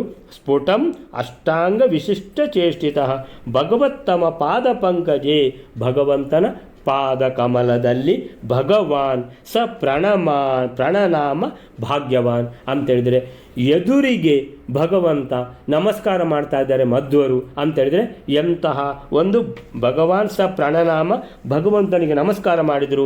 ಇವರು ಕೂಡ ವಾಯುದೇವರೇ, ಇವರು ಕೂಡ ಭಗವಂತನೇ, ಅವರು ಭಗವತ್ತಮ ಅಂತೇಳಿ ವೇದವ್ಯಾಸರು ಅತ್ಯಂತ ಹರಿ ಸರ್ವೋತ್ತಮ, ಅವರು ಭಗವತ್ತಮ, ಇವರು ಭಗವಾನ್ ಅಷ್ಟೇ. ಸೊ ಭಗವಾನ್, ಭಗವತ್ತರ, ಭಗವತ್ತಮ ಅಂತೇಳಿದರೆ ಗುಡ್ ಬೆಟರ್ ಬೆಸ್ಟ್ ಅಂತ ಹೇಳಿದ ಹಾಗೆ ಎಲ್ಲ ಸಾಮರ್ಥ್ಯ ಇರುವಂಥದ್ದು ಭಗವಂತನ ಹತ್ರ. ಅದಕ್ಕೋಸ್ಕರ ಭಗವತ್ತಮ ಪಾದ ಪಂಕಜೆ, ಪಾದ ಕಮಲದಲ್ಲಿ ಭಗವಾನ್ ವಾಯುದೇವರು ಪ್ರಣನಾಮ ನಮಸ್ಕಾರ ಮಾಡಿದರು. ಭಾಗ್ಯವಾನ್ ಅಂದರೆ ಭಾವ ಏನಂತೇಳಿದರೆ ಎಂಥ ಭಾಗ್ಯ ಸಿಕ್ಕಿತು ಅನ್ನುವಂತಹ ಅನುಸಂಧಾನದಲ್ಲಿ ಭಾವವನ್ನು ಇಟ್ಟುಕೊಂಡು ನಮಸ್ಕಾರ ಮಾಡಿದ್ದಾರೆ. ಅತ್ಯಂತ ವಿನೀತರಾಗಿ ನಮಸ್ಕಾರ ಮಾಡಿದ್ದಾರೆ. ಅಲ್ಲಿಂದ ವೇದವ್ಯಾಸರವರನ್ನು ಎಬ್ಬಿಸಿ ಏನು ಮಾಡಿದರು? ಆಲಿಂಗನ ಮಾಡಿದರು. ಅಮಿತ ಪ್ರಮತಿಂ ಶ್ರುತೀಶ್ವರ, ಅಮಿತ ಪ್ರಮತಿಂ ಅಂದರೆ ಮಧ್ವಾಚಾರ್ಯರನ್ನು, ಶ್ರುತೀಶ್ವರ ಅಂದರೆ ವೇದವ್ಯಾಸರು ಪರಿರೇಭೆ ಆಲಂಗಿಸಿದರು. 52ನೇ ಶ್ಲೋಕ. ಪರಿಗೃಹ್ಯ ತಂ ಧೃತಂ, ಎರಡು ಕೈಯಿಂದ ಅವರನ್ನು ಎಬ್ಬಿಸಿ ಆಲಿಂಗನ ಮಾಡಿದರು. ಪ್ರಣಯಾಮೃತ ಪೂರ್ಣಮಾನಸಃ ಸ್ಮಿತವಕ್ತ್ರ ಪರಿಫುಲ್ಲಲೋಚನ ಅಂತೇಳಿದರೆ ಆ ನಮಸ್ಕಾರ ಮಾಡಿದವರನ್ನು ಅದೇ ಪ್ರೇಮದಿಂದ ಎಬ್ಬಿಸುವಾಗ ಪರಿಫುಲ್ಲಲೋಚನ, ಕಣ್ಣುಗಳು ಅರಳಿರ್ತದೆ, ಸ್ಮಿತಭಕ್ತರ ಮುಖದಲ್ಲಿ ಮುಗುಳ್ನಗೆ ಇರ್ತದೆ. ಪ್ರಣಯಾಮೃತ ಪೂರ್ಣ ಮಾನಸ ಅಂದರೆ ಸ್ನೇಹಾಮೃತ ಅನ್ನುವಂಥದ್ದು ಹರಿತಾ ಇರ್ತದೆ ಅನ್ನುವಂಥದ್ದು. ಆ ರೀತಿಯಲ್ಲಿ ಆಲಿಂಗನ ಮಾಡಿದ್ದಾರೆ ಮಧ್ವಾಚಾರ್ಯರನ್ನು. ಯಾರು? ವೇದವ್ಯಾಸರು ಅನ್ನುವಂಥದ್ದು. ನತ್ವ ದೃಷ್ಟ್ವ ನತ್ವ ಉಪಗೂಢ ಅಂದರೆ ಆಲಿಂಗನ ಮಾಡಿದರು. 52ನೇ ಶ್ಲೋಕದಲ್ಲಿ ಹೇಳಿದಿರೋದನ್ನು.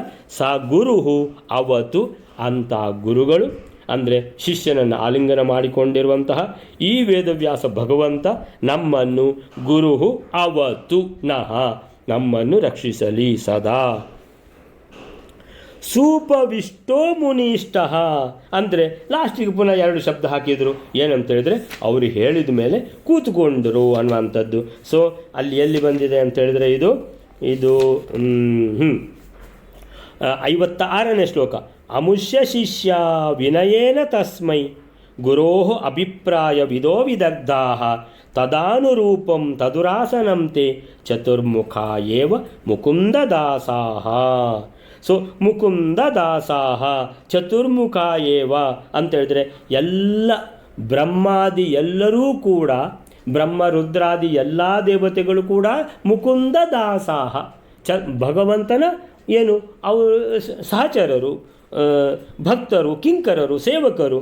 ಸೊ ಆಮೇಲಿಂದ ಇಲ್ಲಿ ಈ ಆಶ್ರಮದಲ್ಲಿ ಎಲ್ಲ ಇರುವಂಥ ಋಷಿ ಮುನಿಗಳು ಎಲ್ಲ ಕಾತರದನ್ನು ನೋಡ್ತಾ ಇದ್ದಾರೆ. ಈ ಗುರುಗಳು ಈ ಶಿಷ್ಯ ಏನು ಒಂದು ಈ ಪ್ರಸಂಗವನ್ನು ನೋಡ್ತಾ ಇದ್ದಾರೆ. ಅಮುಷ್ಯ ಶಿಷ್ಯ ಅಂತದ್ದು ಶಿಷ್ಯರು ವಿನಯೇನ ತಸ್ಮೈ, ವಿನಯದಿಂದ ಗುರೋಹ ಅಭಿಪ್ರಾಯ ವಿದೋ ವಿದಗ್ಧಾಹ ಅಂತ ಹೇಳಿದ್ರೆ ಗುರುಗಳು ಏನು ಹೇಳ್ತಾರೆ, ಖಾಲಿ ಅವರೊಂಚೂರು ಹುಬ್ಬು ಆರಿಸಿದರೆ ಸಾಕು ಅವ್ರಿಗೆ ಗೊತ್ತಾಗ್ತದೆ ಏನು ಹೇಳಿದ್ದು ಅಂತ.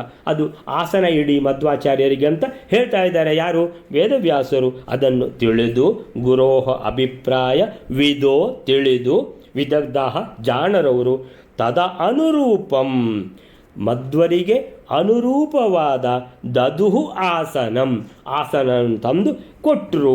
ಚತುರ್ಮುಖ ಏವ ಮುಕುಂದದಾಸಾಹ ಅಲ್ಲಿ ವೈಕುಂಠದಲ್ಲಿ ಹೇಗೆ ಭಗವಂತನಿಗೆ ಇವರೆಲ್ಲ ಆಸನ ಕೊಡ್ತಾರೋ ಆ ರೀತಿಯಲ್ಲಿ ಅಂತೇಳಿದರೆ ಇವರಿಗೆ ಆಸನವನ್ನು ಕೊಟ್ಟರು. ಯಾರಿಗೆ, ಮಧ್ವರಿಗೆ ಕೂತ್ಕೊಳ್ಳಿಕ್ಕೆ. ಆಮೇಲೆ ಆಸ್ಯತಾಂ ಇತಿ ಉದೀರ್ಯ ಉಪವಿಷ್ಟೆ ಸತ್ಯವತ್ಯಾಸುತೆ ಸತ್ಯವಾಚಿ ಮಾನಯನ್ ಮಂದಹಾಸಾವಲೋಕೈ ತಾನ್ ಮುನೀಂದ್ರಾನ್ ಅಹೋ ಉಪಾವಿಶತ್ ಸಹ. ಕೂತ್ಕೊಳ್ಬೇಕಿದ್ರೆ ಆಸ್ಯತಾಂ ಅಂತೇಳಿದ್ರೆ ಆಸನ ತಂದಿಟ್ರು. ಯಾರು, ವೇದವ್ಯಾಸರ ಒಂದು ಏನು ಮುಖದ ಒಂದು ಆ ಬಾಡಿ ಲ್ಯಾಂಗ್ವೇಜಲ್ಲೇ ಗೊತ್ತಾಯಿತು ಶಿಷ್ಯರಿಗೆ ಆಸನ ತಂದಿಡ್ಲಿಕ್ಕೆ ಹೇಳ್ತಾ ಇದ್ದಾರೆ ಅಂತ. ಅವರಿಗೆ ಸೂಕ್ತವಾದ ಆಸನ ತಂದಿಟ್ಟರು. ಆದರೂ ಪೂರ್ಣ ಪ್ರಜ್ಞರು ಕೂತ್ಕೊಳ್ಳೋದಿಲ್ಲ. ಹೇಳಬೇಕು, ಭಗವಂತ ಹೇಳಿದ ಮೇಲೆ ಕೂತ್ಕೊಳ್ಳೋದು ಅಂತ. ನಾವು ಇಂಟರ್ವ್ಯೂಗೆ ಹೋಗುವಾಗ ಒಳಗೆ ಹೋಗಿ ನಾವು ನಿಂತ್ಕೊಂಡಿರ್ತೇವೆ. ಅವರು ಪ್ಲೀಸ್ ಸಿಟ್ ಡೌನ್ ಅಂತ ಹೇಳಿದ ಮೇಲೆ ಮತ್ತೆ ಕೂತ್ಕೊಳ್ಳೋದು. ಆ ಥರ ಆಸ್ಯತಾಂ ಕುಳಿತುಕೊಳ್ಳೋಣವಾಗಲಿ ಅಂತ ತಿಳ್ಕೊಂಡು ಕುಳಿತುಕೊಳ್ಳಿ ಅಂತ ವೇದವ್ಯಾಸರು ಹೇಳಿದ ಮೇಲೆ ಇತಿ ಉದೀರ್ಯ ಉಪವಿಷ್ಟೆ ಕುಳಿತುಕೊಂಡ್ರು. ಯಾರು, ಸತ್ಯವತ್ಯಾಸುತೇ ಸತ್ಯವಾಚಿ. ಸೊ ಸತ್ಯವತಿಯ ಮಗನಾಗಿ ಅವತಾರ ಮಾಡಿರುವಂತಹ ಭಗವಂತನ ಅವತಾರ ವೇದವ್ಯಾಸರು.